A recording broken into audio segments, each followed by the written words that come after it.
Tonight we wander into the cobblestone heart of a city pulsing with a different kind of electricity, long before the digital age. You aren't scrolling, you're walking, the morning sun already warm on your neck as you step out of your conventilo tenement and into a river of sound so dense you can almost feel it.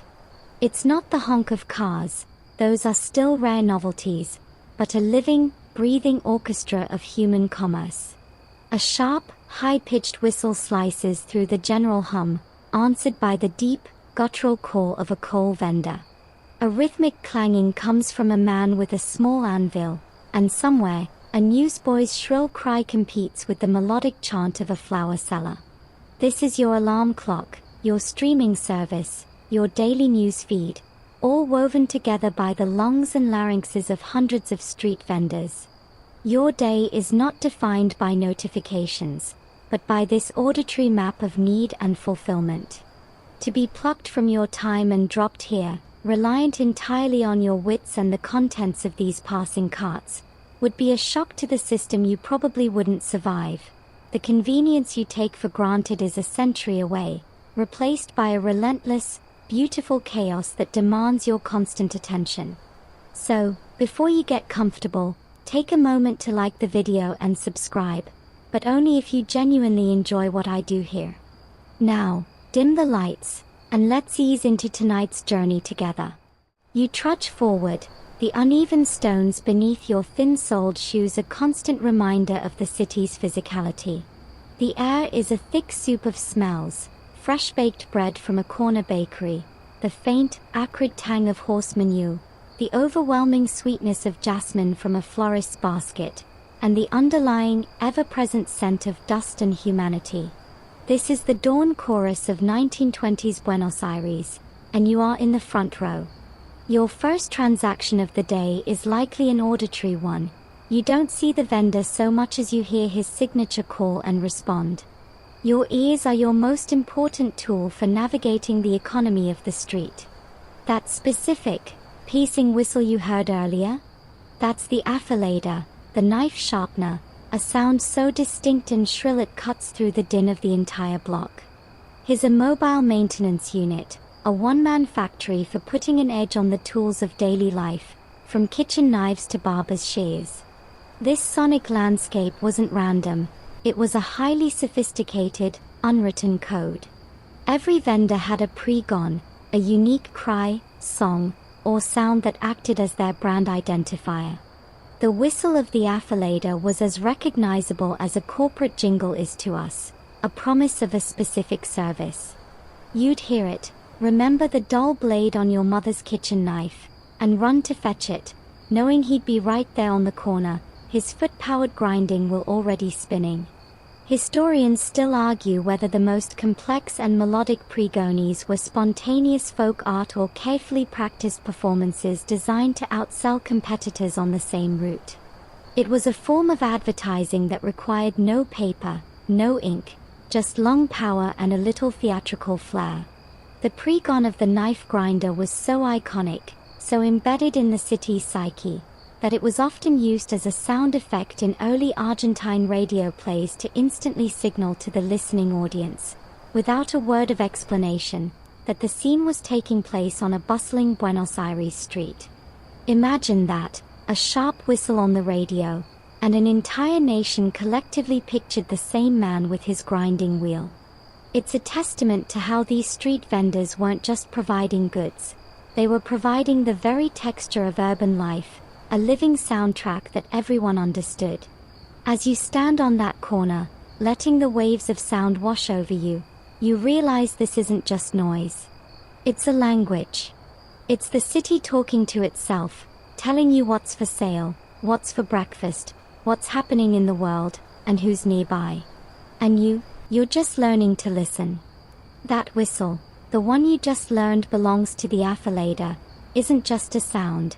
It's a magnet for every dull edge in the neighborhood. You see him now, a lean figure turning the corner, his entire world balanced on a two-wheeled cart. The most striking part of his kit is the large, foot-treadle-operated grinding wheel, a stone disc that he spins with a rhythmic, practiced pumping of his leg. It's a mesmerizing, almost hypnotic motion. As the wheel wears to life, it emits a high-pitched, metallic whine that harmonizes with his initial whistle, a duet of sharpness. You can smell the air change around him, a dry, metallic scent of powdered steel and the faint, hot aroma of friction. This is your chance. You dash back into your home, grab the kitchen knife that's been struggling to slice through yesterday's bread, and hurry back to his mobile workshop. He doesn't need you to explain. You hand him the knife, and his eyes, squinted from a lifetime of watching sparks fly, assess the blade with a quick, professional glance. He positions it against the spinning stone, and the show begins. A shower of brilliant orange sparks erupts from the point of contact, cascading down onto the cobblestones like a miniature, industrial firework display. The sound is a gritty, persistent screech that you feel in your teeth. He holds the blade at a precise, unwavering angle, his hands steady despite the vibration. This isn't a rush job, it's a craft. He's not just removing metal, he's sculpting the edge, restoring its purpose. With a final, delicate pass, he tests the sharpness not on a piece of paper, but by shaving a tiny sliver of wood from the handle of his cart. It comes away cleanly, a silent nod of approval. The mainstream historical fact here is the sheer industrial necessity of this man.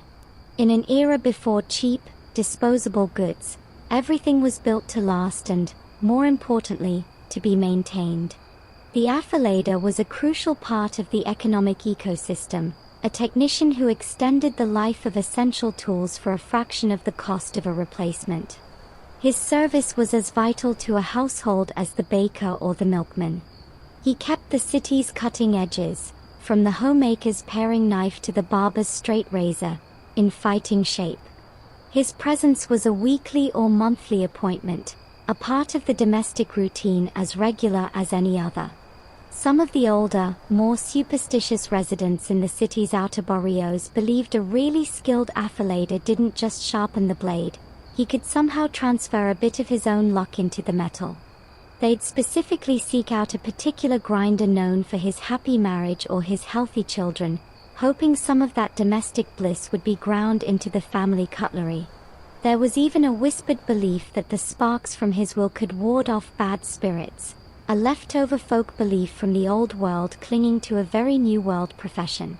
Historians still argue whether these mobile sharpeners were seen purely as utilitarian craftsmen or if they retained a faint, almost magical aura from a time when smiths and metalworkers were viewed with a mixture of awe and suspicion.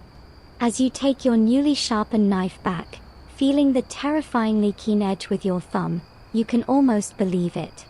The blade feels different, alive, humming with a latent energy forged from stone and spark. You walk away, the screech of his wheel fading behind you, replaced by the next call in the urban symphony, a call you're now thirsty enough to answer. The metallic screech of the knife grinder fades, replaced by a low, guttural call that seems to emanate from the very heat of the day. Agua! It's a long, drawn-out plea, a vocal oasis. You turn to see the aguatero, the water seller, a man bent under the weight of a massive clay jar, or cantaro, strapped to his back.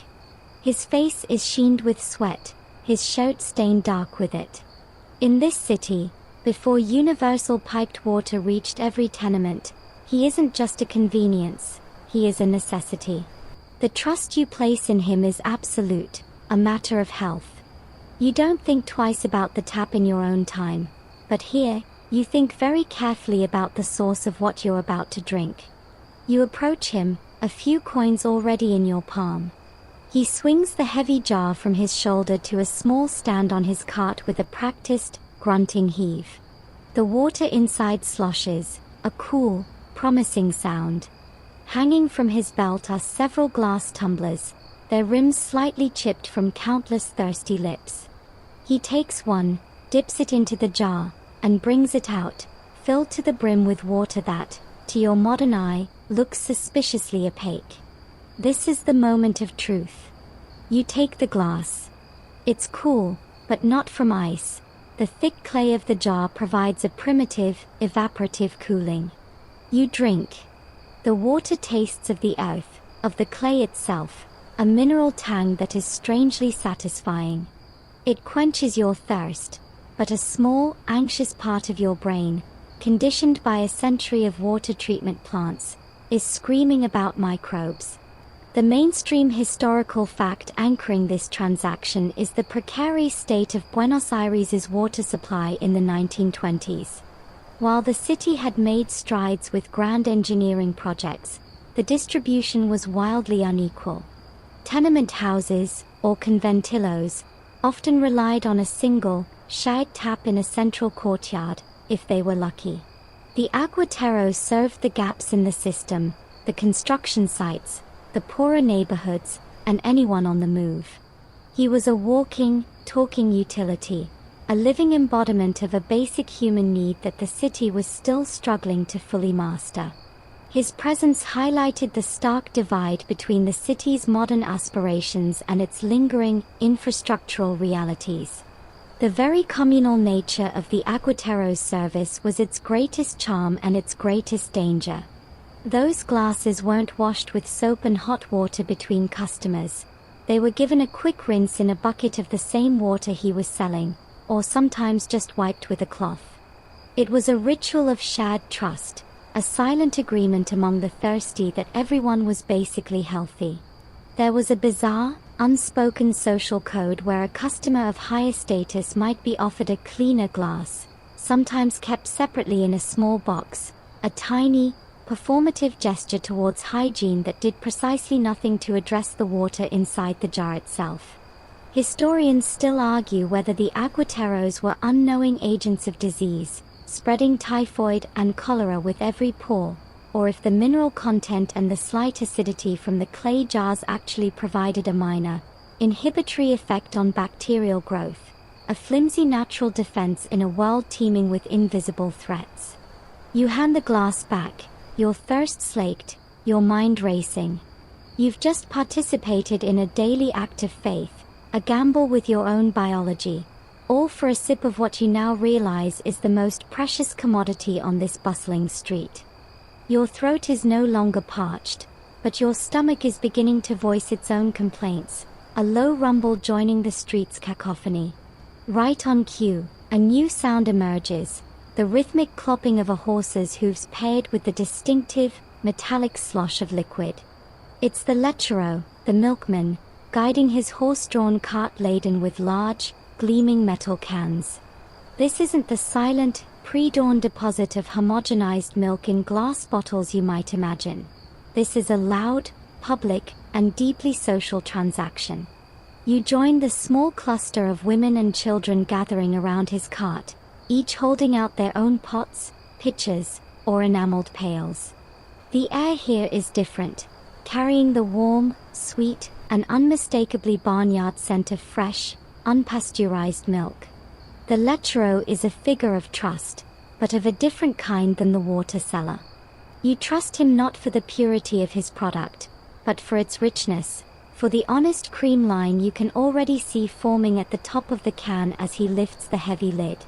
He wields a long-handled ladle, dipping it deep into the cool, white sea within. With a practiced hand, he pours the milk into your container, the sound a thick, splashing gurgle. A few drops splash onto the cobblestones, instantly attracting a brave pigeon. You pay your cents and clutch your pail, now heavy with potential. The potential for your morning café con leche, for a soothing pudding, but also, though you try not to think about it, the potential for something else entirely. The mainstream historical fact here is the very real and ever-present danger of bovine tuberculosis, a disease transmissible to humans through raw milk. In the 1920s, pasteurization was a known process, but its implementation was slow, uneven, and far from universal in a city whose milk supply was drawn from hundreds of small-scale dairy farmers on its outskirts. Every sip of this seemingly wholesome milk was a roll of the dice. Public health campaigns warning of the dangers of raw milk were just beginning, often competing with generations of ingrained habit and a belief that cooked milk, or leche vida, was for the sick or the weak. The lechero was thus a purveyor of both nourishment and invisible risk, his daily round a vector for a disease that disproportionately affected the city's children. Some lecheros, in a bid to stand out and assure customers of their product's purity and fresh from the cow quality, would occasionally make their rounds with the actual cow in tow. That's right, you'd hear the moo before you heard the ladle. This walking dairy service would milk the animal right there on the street, on demand, a theatrical performance of freshness designed to circumvent any fears about the cleanliness of the cans or the water used to dilute the milk, a common, if dishonest, practice among some vendors. Historians still argue whether this practice of the accompanying cow was a widespread, clever marketing gimmick or a rare, sensational spectacle reserved for the most affluent or skeptical neighborhoods. As you walk away from his cart, the warm weight of the pail in your hand, you can't help but glance back. The milk looks pure and rich, the cream already forming a thick, tempting layer on top. It smells of grass and warmth. But you now carry it with a new, double-edged awareness, knowing you hold a little bit of comfort, and a little bit of danger, all in the same simple, white liquid. With your milk secured, your mission now turns to finding something to soak it up. You don't need to go far. A new aroma dominates the next block, one so fundamental and comforting it feels like a physical embrace, the smell of baking bread. This isn't the scent of a single, contained bakery, it's the perfume of the city itself. But you're not heading for a shop front. Instead, you follow the sight of a man carrying a large, wide, shallow basket on his head, piled high with loaves of all shapes and sizes. This is the panadero, or more accurately, the bread seller, the final link in the chain that brings the staff of life from the oven to your hand. His call is a simple, declarative one, pan caliente. Hot bread. You flag him down, your eyes scanning the contents of his basket.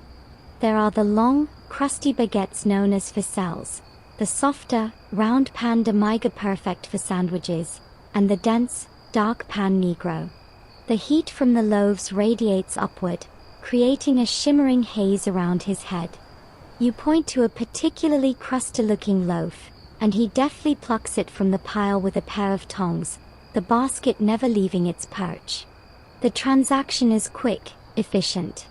You exchange a coin for the warm, slightly dusty weight of the bread. It feels alive in your hands, the crust crackling softly as it cools. You break off a small piece right there. The inside is soft, steaming, and yeasty. It's a taste of pure, unadulterated sustenance. The mainstream historical fact that governed this simple purchase was the Ley de Pesos y Medidas, the law of weights and measures. In an effort to prevent vendor fraud, the municipal government had strict, standardized regulations on the weight of a loaf of bread. A ficelle had to weigh a specific amount, a pan de miga another. Inspectors could, and did, perform spot checks, and vendors found selling underweight loaves faced fines. This bread in your hand isn't just a random piece of baked dough, it's a legally defined unit of nutrition. Its consistent weight and price were a small but crucial part of the social contract in a rapidly growing and often volatile city, our attempt to ensure that even the poorest resident could afford this most basic of staples. The most sought-after panadero wasn't necessarily the one with the most variety, but the one with the best gossip. Because he entered the kitchens and courtyards of dozens, sometimes hundreds of homes each day, he was a walking news service, a purveyor of local intrigue and neighborhood drama. A knowing wink as he handed over your loaf might be as important as the bread itself. It was said that a clever housewife could learn more about the state of the block from 5 minutes with the bread seller than from an hour reading the newspaper. Historians still argue whether this role as an information broker was an accidental byproduct of the panadero's route or a carefully cultivated part of his trade, a value-added service that ensured customer loyalty in a competitive market. As you tear into your warm loaf, the simple, satisfying crunch a counterpoint to the street's noise, you realize you're not just eating bread.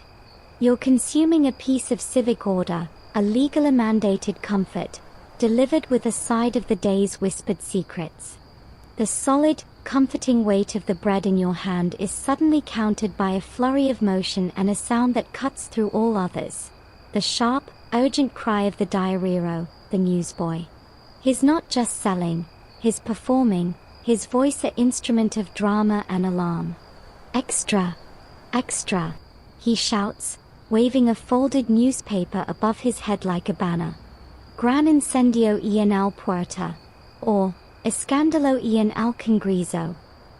He doesn't just state the headlines, he acts them out, his face a mask of tragedy or outrage, making every event, from a dock fire to a political scandal, feel like a personal, immediate threat or a thrilling piece of gossip. You are drawn in, not by a notification on a screen, but by the raw, human electricity of his pitch. You dig for another coin, and he snatches it, slapping the inky-smelling newspaper into your palm. The paper is still damp from the press, the ink already smudging your fingers. This is your social media feed, your breaking news alert. You don't just read it, you experience it. The front page is a chaotic tapestry of large, bold fonts and sometimes lurid illustrations. The language is sensational, designed to sell not just information, but emotion, right here on the street corner. As you scan the headlines, the world beyond your neighborhood, beyond even Argentina, crashes into your morning. The price of beef, a new tango lyric causing controversy, political rumblings from Europe. It's all here, filtered through the partisan lens of the press barons and distilled into a few shouted syllables by a boy who might be only 12 years old. The mainstream historical fact here is the explosive growth of the popular press in 1920s Buenos Aires. Newspapers like Critica and El Mundo weren't just publications. They were powerful political and cultural forces, wielding immense influence over public opinion. They pioneered a style of journalism that was aggressive, visually striking, and unapologetically sensational, understanding that the city's rapidly literate working and middle classes were a hungry market for both information and entertainment. The diarrhero was the infantryman in this media war, his vocal cords the final amplifier in a chain that stretched from the reporter's notebook to the public square. His success in selling papers could, in a small but tangible way, shape the narrative of the day. The most successful diarrheros, the ones who could clear 100 papers in an hour, often had a secret weapon, a grito de guerra, or war cry, that was uniquely their own. They would develop a specific, ear-piercing whistle or a bizarre, nonsensical phrase that would cut through the noise and become their brand. Rival newsboys would sometimes get into territorial crying wars, trying to outsell each other by sheer decibel level and theatrical flair, their confrontations a form of street theater for the gathered crowd. Historians still argue whether these newsboys were independent, pint-sized entrepreneurs or whether they were effectively managed by the newspaper distributors, who might strategically place the most charismatic shouters at the busiest intersections to maximize sales and dominate the day's media landscape. As you fold the paper under your arm, the ink now a part of your skin, you feel connected to a wider world, a world delivered not by fiber optics, but by the lung power of a child and the cheap, palpable urgency of newsprint. The serious ink-stained world of current events gives way to a far more colorful and tempting spectacle. A high, tinkling bell announces the arrival of the confitero, or candyman, his cart a rolling rainbow of delights. This isn't just a vendor, he's a purveyor of pure, unadulterated joy, a magnet for every child on the block, and let's be honest, for more than a few adults with a sweet tooth. His cart is a marvel of miniature organization, with dozens of small glass jars and wooden boxes filled with a dizzying array of sweets. There are hard candies in swirling, jewel-like colors, sticky blocks of dulce de leche, dusty-looking sugared almonds, and strange, gelatinous creations in shapes you can't quite identify.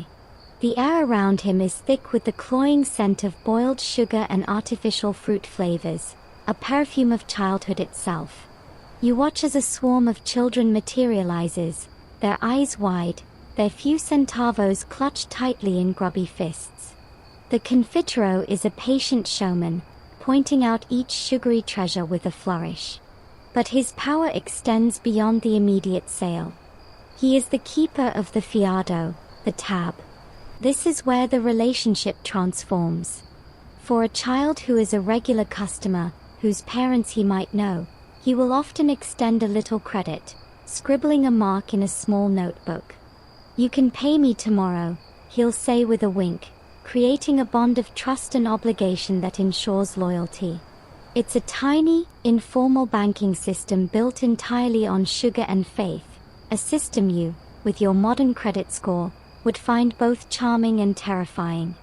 The mainstream historical fact underpinning this sugary empire is the burgeoning industrialization of candy production in Argentina.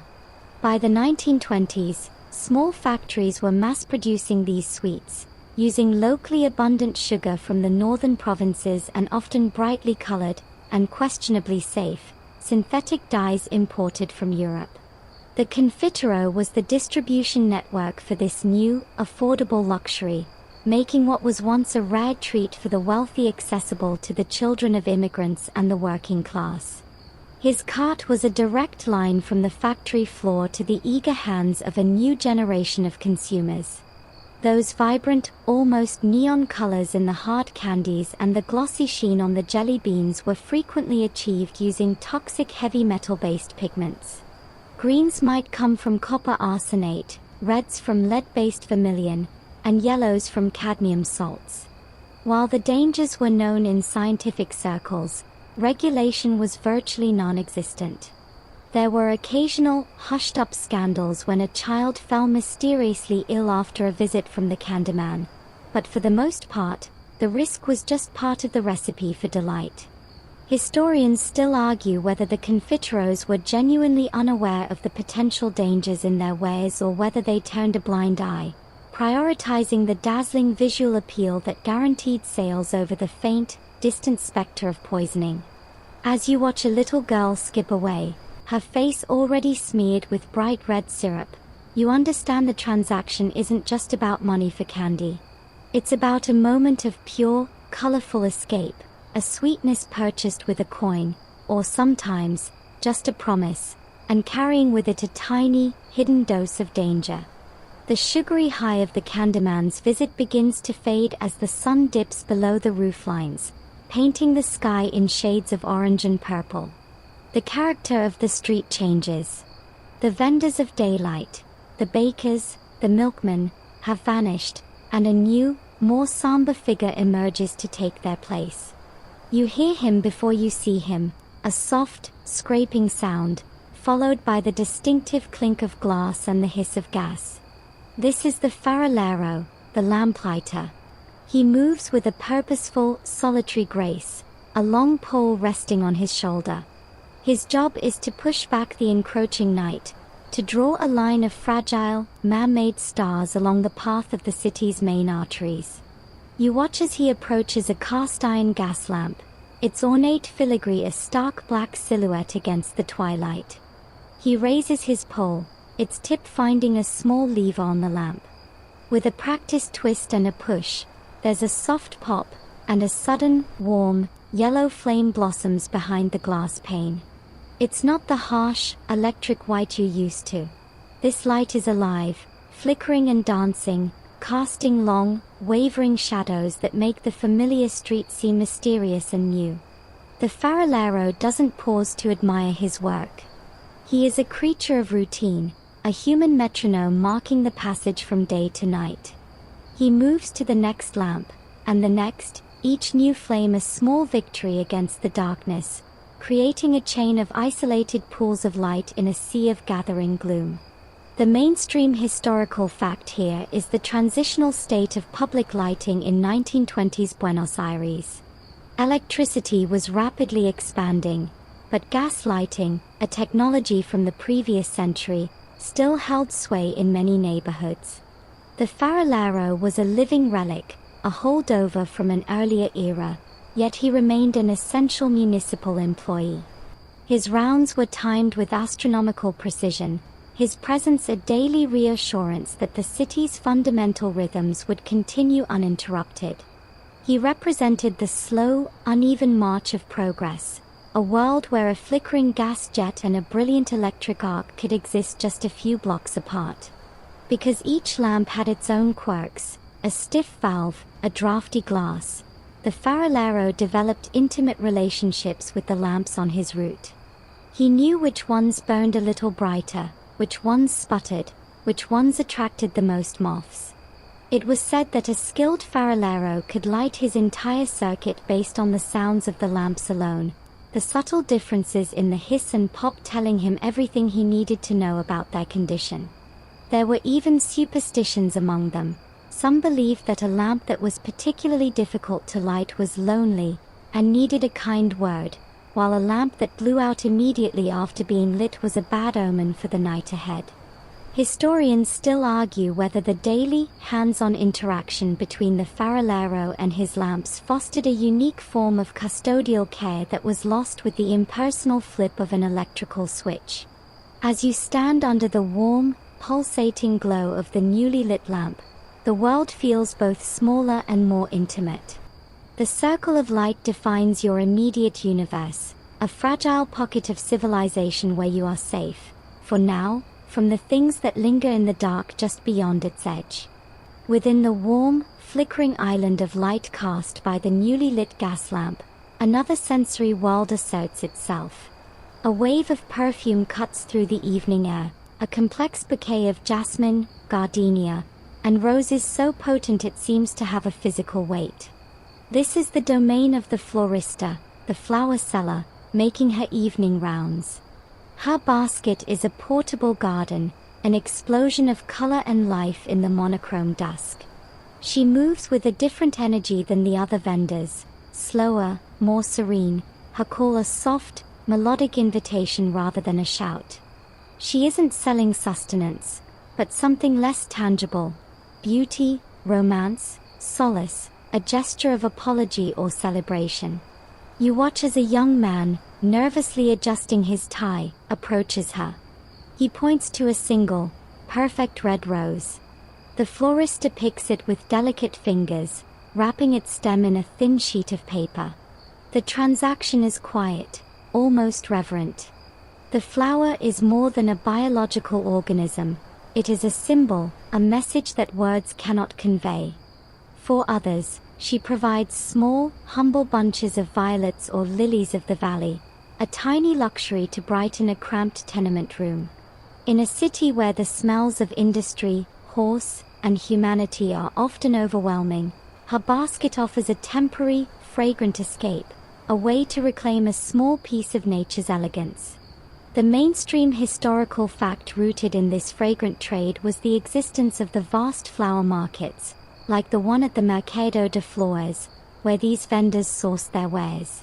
Buenos Aires, surrounded by fertile plains and with a climate conducive to floriculture, supported a thriving industry that supplied not just the local elite but also this street-level economy. The florista was the last link in a chain that brought blooms from the greenhouse and the field to the buttonhole of a suitor or the kitchen table of a homemaker. Her presence signaled that even in the hardscrabble reality of daily life, there was still a place, and a market, for pure, unfunctional beauty. That overpowering, heavenly scent wasn't always entirely natural.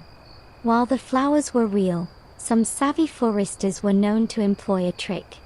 They would lightly mist their bouquets with a cheap, commercially produced perfume to enhance their natural fragrance and mask any signs of wilting.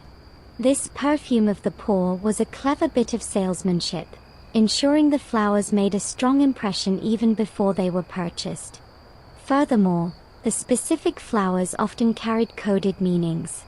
A certain type of lily might signify sympathy, while a particular arrangement of carnations could be a discreet message in a secret romantic language, a silent communication understood only by the sender, the recipient, and the knowledgeable flower seller. Historians still argue whether the street florists were simply merchants of beauty or if they also served as informal conduits for these subtle social and romantic communications, their baskets full of silent, scented messages waiting to be delivered. As you breathe in the heavy scent of jasmine, you realize it's not just a flower you're smelling, but hope, regret, love, and memory, all bottled up in a single, fragile, and brilliantly marketed blossom. The flower seller's fragrant bubble is punctured by a sound from the shadows, a long, mournful cry that seems to carry the weight of the city's discarded things. Trapos, husos, batellas. It's the call of the trapero, the rag-and-bone man. He is the antithesis of the florist. Where she deals in newness and beauty, he deals in what is used, broken, and forgotten. His horse-drawn cart is a slow-moving mountain of jumbled debris. Bundles of faded cloth, sacks of bones, a tangle of metal and glass. He moves through the neighborhoods not as a purveyor of goods, but as a collector, a scavenger, the circulatory system of the city's informal recycling economy. You don't buy from him, you sell to him. You see a woman emerge from a doorway, clutching a worn-out shirt and a few empty wine bottles. The trapero stops his cart, his eyes, sharp and assessing, scanning her offerings.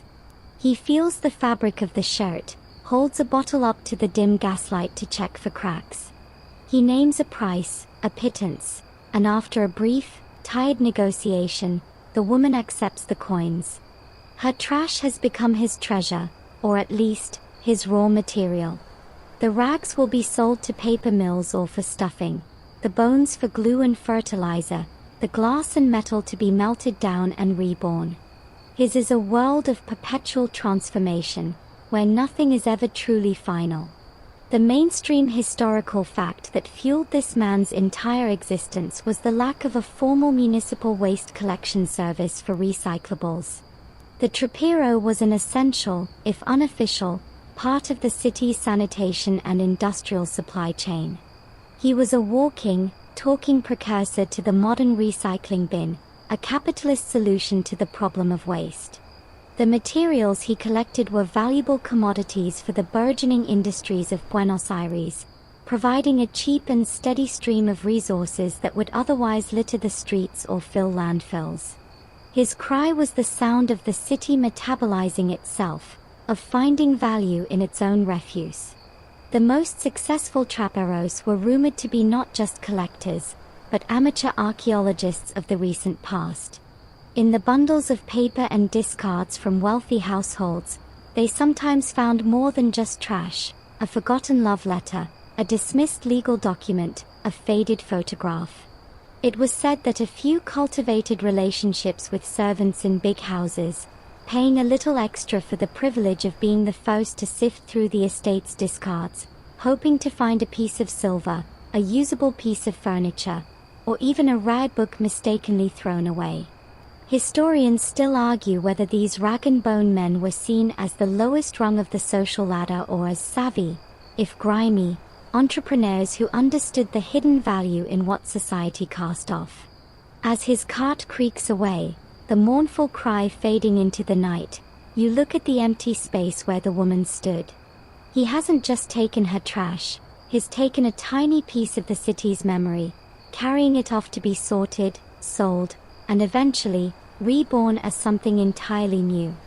The lingering melancholy of the rag-and-bone man's call is suddenly challenged by a smaller, more insistent presence.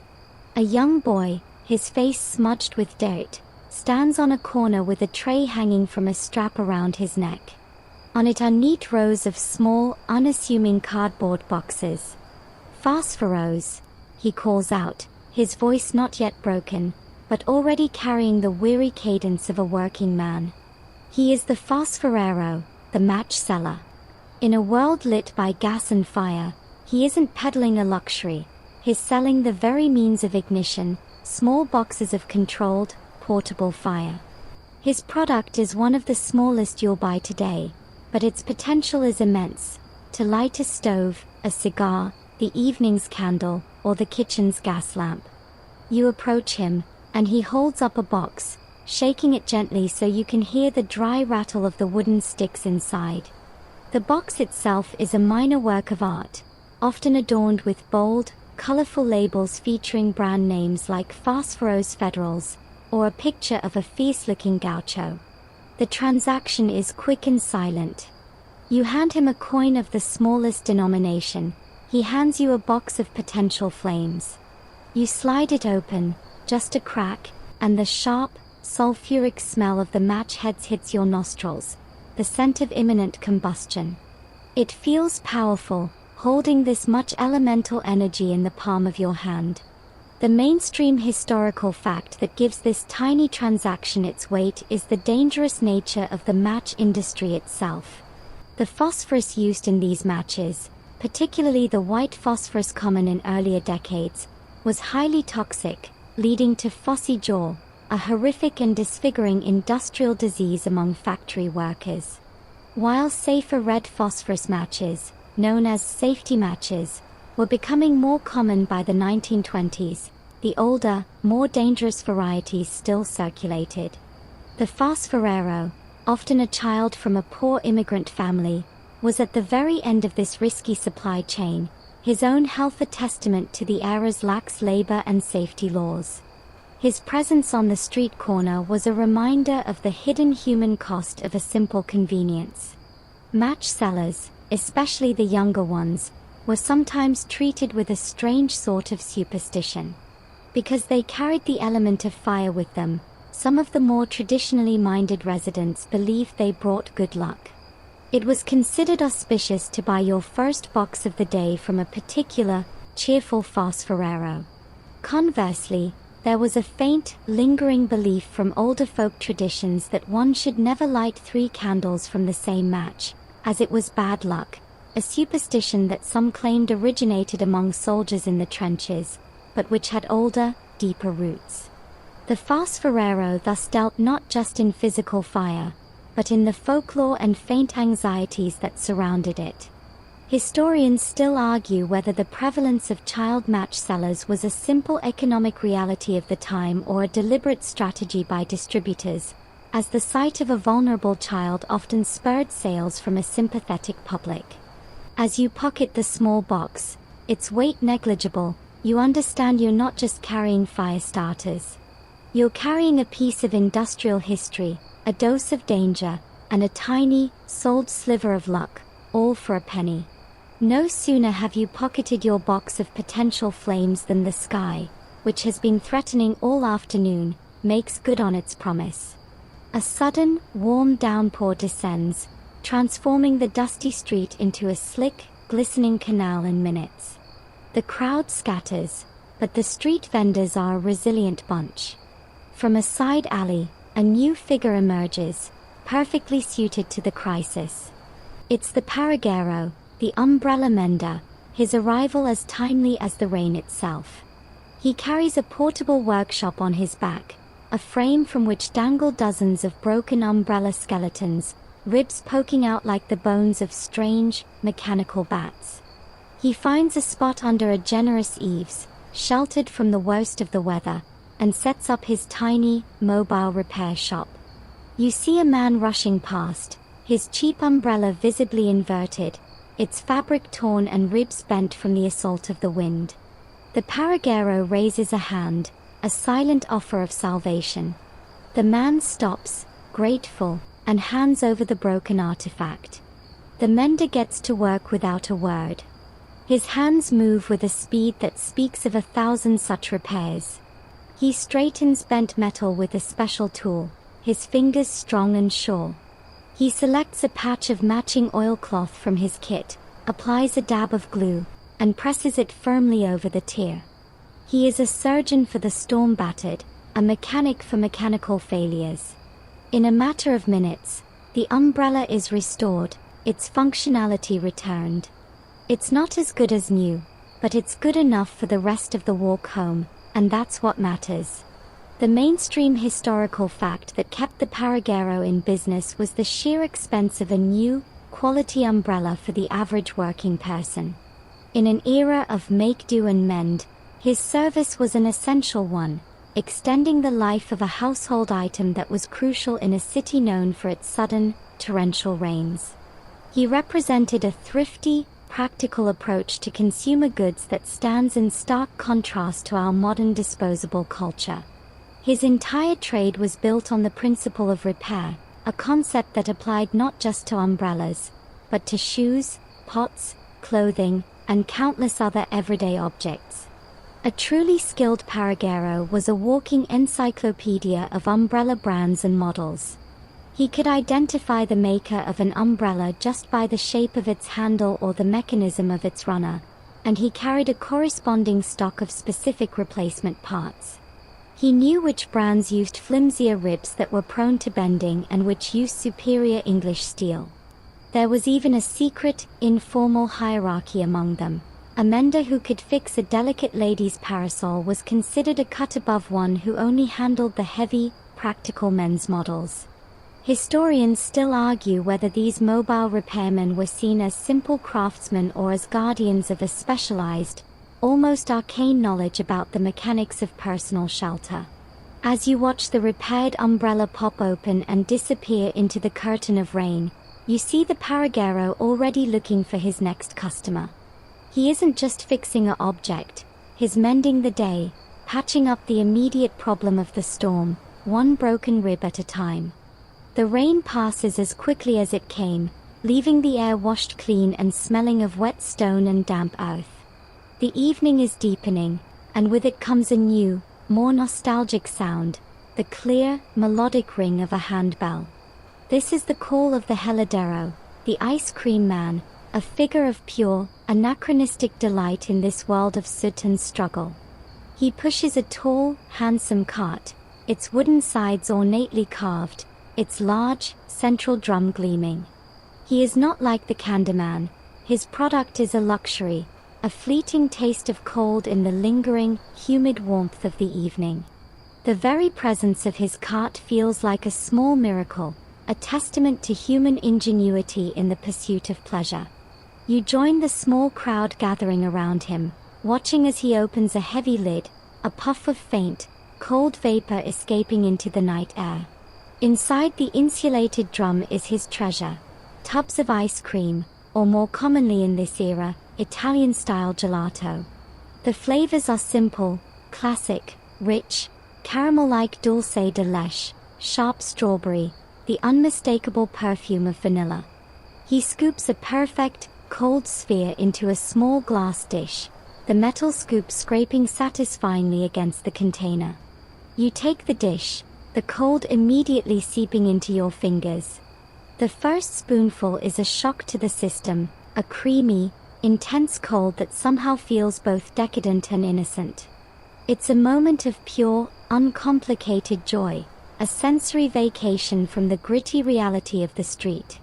The mainstream historical fact that made this simple pleasure possible was the international ice trade.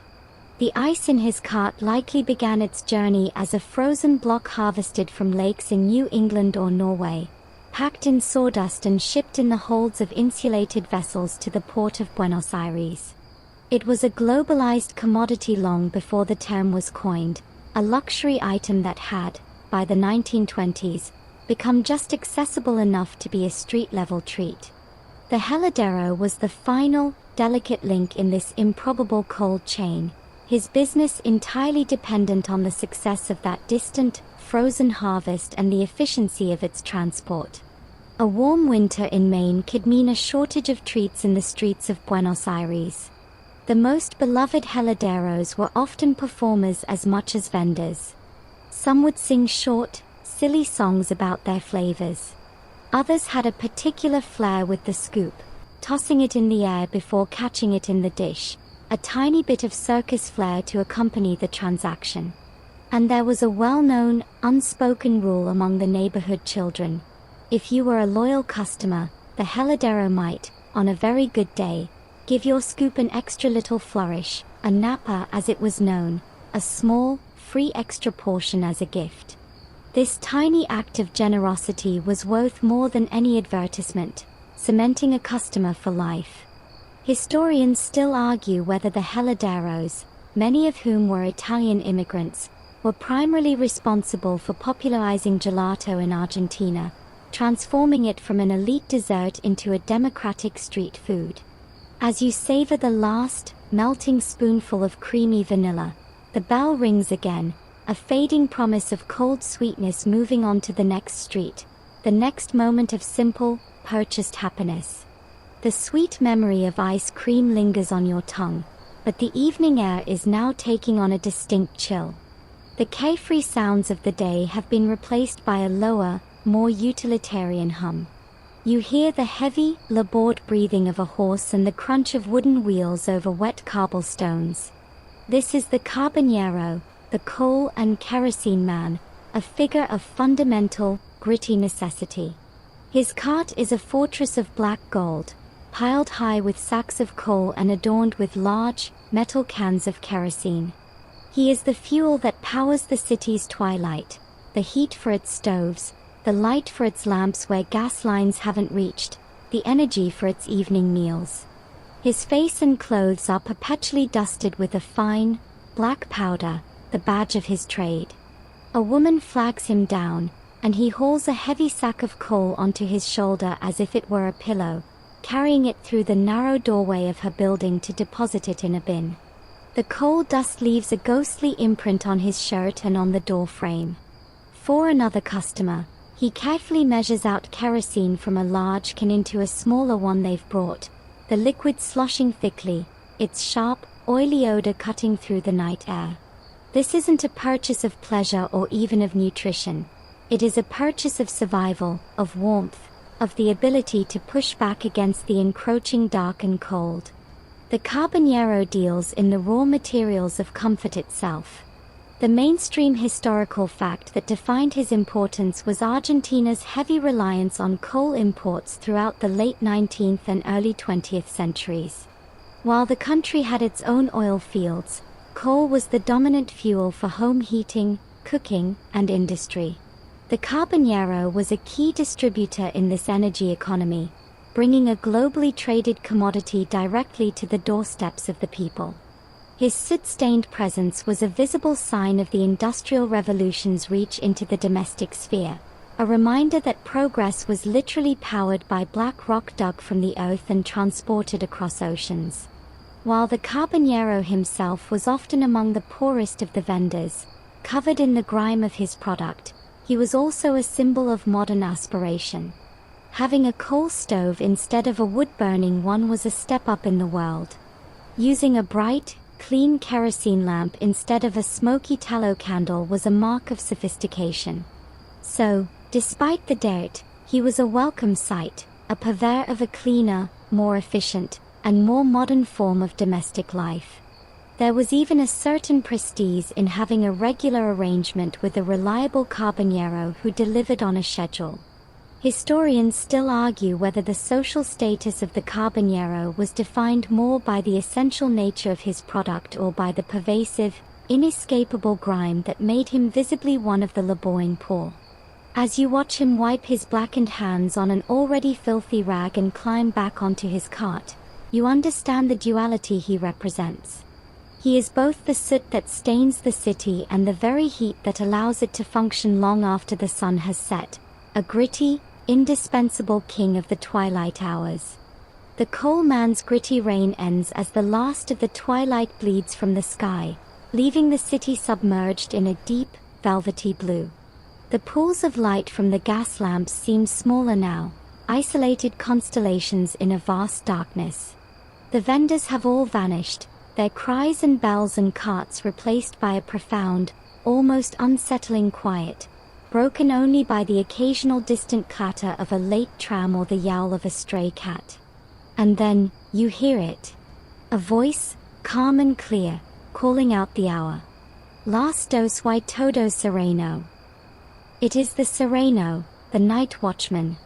He is the final human thread in the tapestry of the day, a solitary figure carrying a long lantern that casts a swaying, protective circle of light around him. He is more than just a timekeeper, he is the city's designated sentinel, the guardian of the sleep you are about to fall into. You watch him from your window as he passes below. His pace is slow, methodical, a patrol of reassurance. He checks the locks on shop fronts, rattles a gate to ensure it's secure, his presence a deterrent to any mischief that might flourish in the dark. In his pocket, he carries a heavy ring of keys, not for his own use, but for the residents. If you were to come home late and find yourself locked out, his call was your salvation. You would hail him, and for a small tip, he would use his master key to let you into your own building. He is a walking, talking security system, a human algorithm of vigilance and routine. His voice, calling out the all clear, is the final sound that tells the city it is safe to surrender to the night. The mainstream historical fact that defined his role was the pre-electronic nature of urban security. Before widespread telephones, alarm systems, or rapid police response, the Sereno was a foundational element of community safety, a municipal employee who provided a tangible, human presence in the darkness. His rounds were timed and logged, his responsibility for his designated quadra absolute. He was the ears and eyes of the neighborhood while it slept, a direct link between the private world of the home and the public order of the street, a living, breathing promise that someone was always on duty. Many Serenos were known for their distinctive, personal touches. Some would not just call the hour, but also the weather, las 2 y noche despejada, announcing a clear night. Others were known to have a soft spot for the neighborhood cats, leaving out scraps, or would quietly wake up a particular resident who needed an early start for work, acting as a living, breathing alarm clock. They were walking repositories of local secrets, knowing who came home late and with whom, which marriages were strained, which businesses were struggling, knowledge they almost always kept to themselves. Historians still argue whether the Sereno's primary function was official, as an agent of the state, or social, as a trusted, familiar figure who provided a blanket of communal safety and small, personal services that the government never could. As his lantern's glow recedes down the street, his call growing fainter until it is absorbed by the silence, you feel a final, gentle release. The day, with all its noise, its commerce, its struggles, and its tiny joys, is officially over. The last vendor has spoken. The city is quiet, and it is safe to dream. And so, the great, breathing organism of the city finally settles, its rhythmic pulse slowing to a soft, nocturnal beat. The frantic energy of commerce, the sharp cries of need and offer, the clatter of wheels and the stomping of hooves, all of it has now dissolved into the gentle hum of the sleeping world. You can let go of the day's tensions, the negotiations for water and bread, the careful assessments of sharpness and sweetness. The watchman's call was the final thread, stitching close the vibrant, chaotic tapestry of the day, assuring you that all is well, that the routines you witnessed and participated in will begin again with the dawn, as reliable as the sunrise. The street outside your window is no longer a stage for survival and spectacle, but a quiet, empty canal waiting for the river of life to flow once more. The vendors have all returned to their homes, their carts stilled, their voices resting, becoming just like you, dreamers in the vast, dark embrace of the night. The memories of their faces, their sounds, their smells, can now soften and blur, easing you from the sharp focus of history into the warm, forgiving haze of sleep. Let the images fade, let the sounds drift away, let the feeling of that warm bread in your hand, the taste of that earthy water, the chill of that ice cream, all become part of a story you told yourself once, a long time ago, in a city built of sound and human breath, now silent, now peaceful, now yours to leave behind as you drift into a deep and well-earned rest.